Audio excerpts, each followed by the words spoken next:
am a skeptic of CBT in some levels because I do so much person-centered stuff, but I do think there were aspects of CBT that were important to me in the trauma experience. One was cognitive disputations of what proof do you have that your baby is going to be permanently disabled? So tell me right now, what proof do you have? Those kinds of things.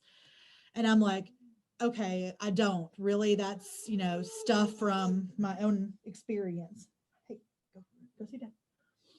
That was helpful with, some of my catastrophizing and, you know, illogical thought processes about my fears. I think that was important aspect of CBT that helped. And then the other, I think, is when I was having early on like acute moments of panic. She taught me a 4-step strategy to get myself out of that complete panicked moment that helped. And that was first to thank my brain for protecting me, which I think is great because so much of the time we're like, oh, my brain is damaged. I'm like, something's wrong with me that I'm feeling like this. That kind of turned it on its head. Like, your brain is doing its job right now. You have experienced such trauma. It's trying to prevent you from having a permanent issue by protecting itself. Mm-hmm. So I was like, okay, first I'm going to say, thank you, brain, for trying to protect me, but this is not functioning well for me right now, the way you're trying to protect me, but thank you. And then second, to do grounding techniques. So I would just find things in my house that were safe. Oh, there's the picture that my husband painted me for my birthday. Here's, Towns's shoe. There's, all these things in my house, or even just mundane, oh, those are the dishes I need to wash in a few minutes, just things to kind of bring me back from to this. And then I would do deep breathing techniques. So just sit there and be like, okay, once I'd calm my brain down enough to breathe, I would just focus on the breathing.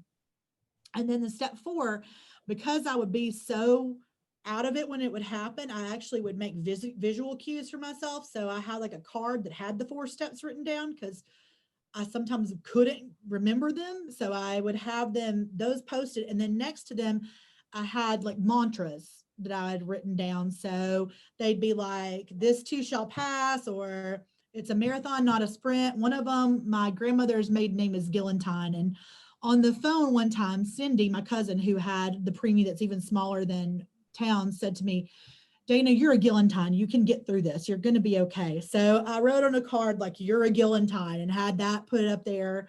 So just things that were meaningful to me.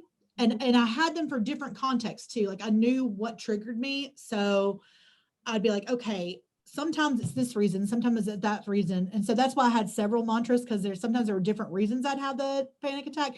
And then I could look at the cards and choose which one made the most sense to me. Like, okay, is it because I'm trying to do everything at once? Okay, it's a marathon, not a sprint.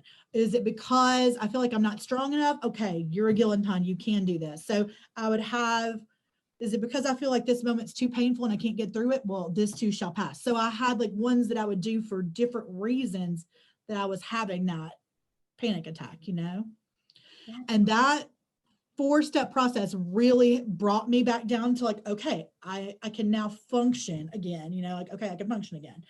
And eventually I didn't need to do it anymore. But early on, when I was waiting for those 6 weeks, 6 long weeks for the antidepressants to kick in, and I was having to, take Xanax sometimes when I was having attacks, even that doesn't kick in immediately, right? So it's like I would do that, and sometimes I wouldn't need to take a Xanax to calm myself down because I was able to cognitively do it, right?